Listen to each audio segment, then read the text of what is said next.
Salut à tous, alors je fais cette petite vidéo pour vous présenter un petit peu selon moi les 10 plus grosses erreurs de débutants. Donc j'espère que ça va vous aider un petit peu pour pouvoir éviter ces erreurs là, ou alors au moins je vais vous donner quelques petits conseils que vous pouvez faire pour soit travailler plus facilement ces erreurs ou soit carrément les éviter.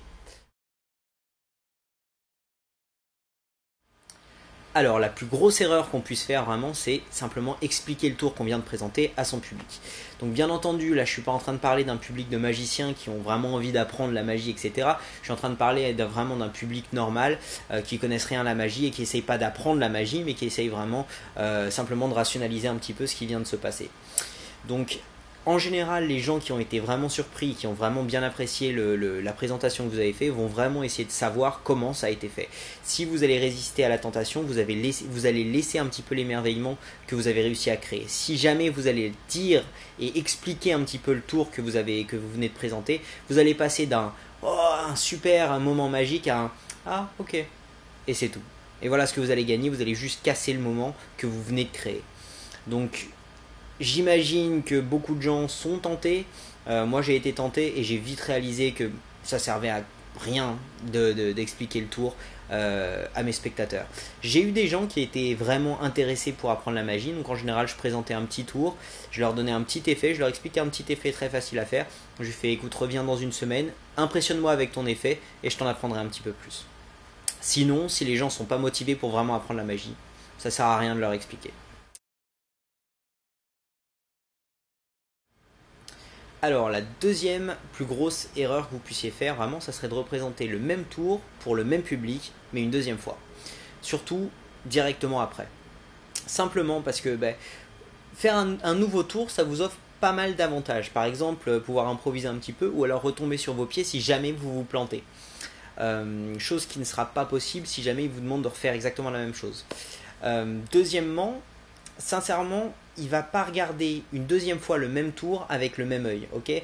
La première fois que vous allez présenter un tour, il aura un œil neuf. La deuxième fois que vous allez présenter un tour, il va essayer de comprendre comment ça a été fait, d'accord? Donc ça va être beaucoup plus difficile pour vous de cacher les petits détails et les petites choses qui ne sont pas forcément parfaites, qui passent pour une première présentation, qui ne passeront pas la deuxième, d'accord?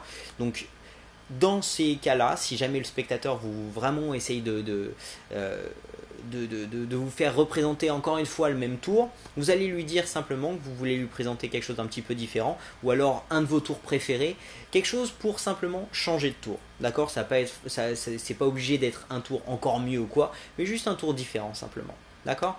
Et donc c'est comme ça que vous pouvez continuer à présenter des tours neufs à un public pour qu'il ait toujours cet œil neuf face à un tour.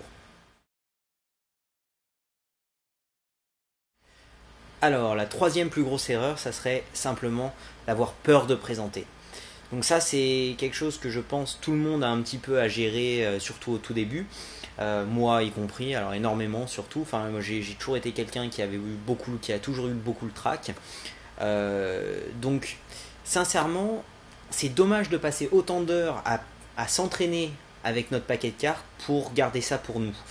Donc c'est bien de pouvoir vraiment se pousser un petit peu et aller présenter à d'autres gens, et surtout que la magie en général vous allez voir que tout le monde aime quoi, tout le monde aime la magie. Donc que ça soit des vieux, des jeunes, on n'a pas besoin de parler la même langue pour pouvoir présenter de la magie et créer un contact. Donc c'est super pour ça.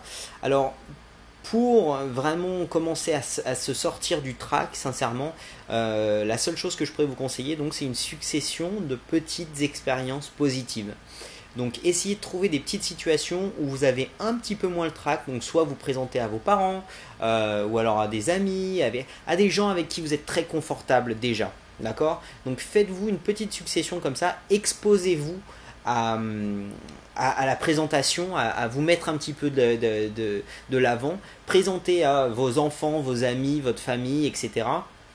Et donc commencez à faire une succession de petites expériences positives. Faites des tours simples, des tours automatiques, des tours avec très peu de manipulation pour essayer surtout de vous mettre en confiance. Et c'est un petit peu comme ça qu'on arrive à aller de l'avant et à vaincre le trac.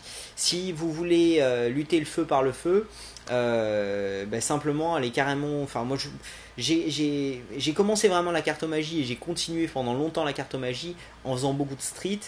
et je pense que c'est ça qui est vraiment le mieux, quoi. Si vous passez une après-midi en street en allant voir tout le monde, et vraiment tout le monde, vous allez vous prendre des refus, des trucs, enfin vous allez tout vivre en une après-midi, et ensuite ça sera réglé. Vous allez plus avoir peur de présenter ensuite parce que vous auriez déjà tout vu en une après-midi.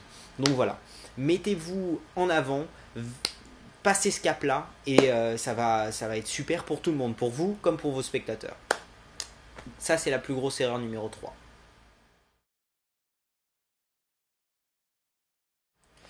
Alors, la plus grosse erreur numéro 4, ça serait de ne pas prendre assez en compte la relation magicien-spectateur.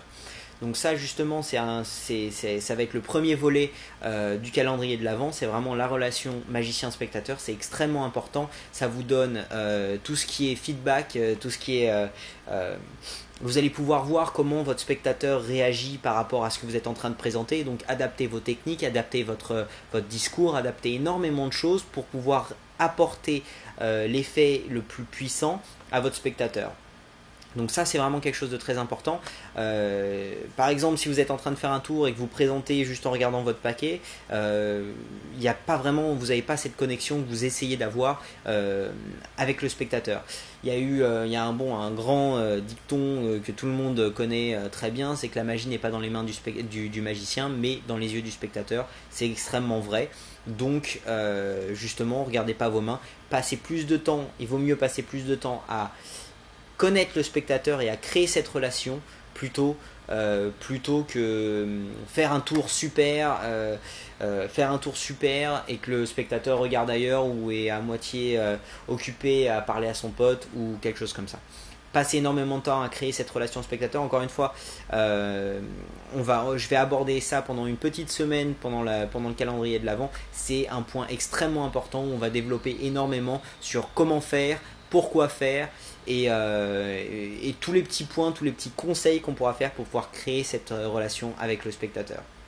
Donc voilà, ça c'était la plus grosse erreur numéro 4, c'est vraiment de ne pas créer cette relation magicien-spectateur. Alors la plus grosse erreur numéro 5, ça serait vraiment de ne pas assez travailler sa levée double.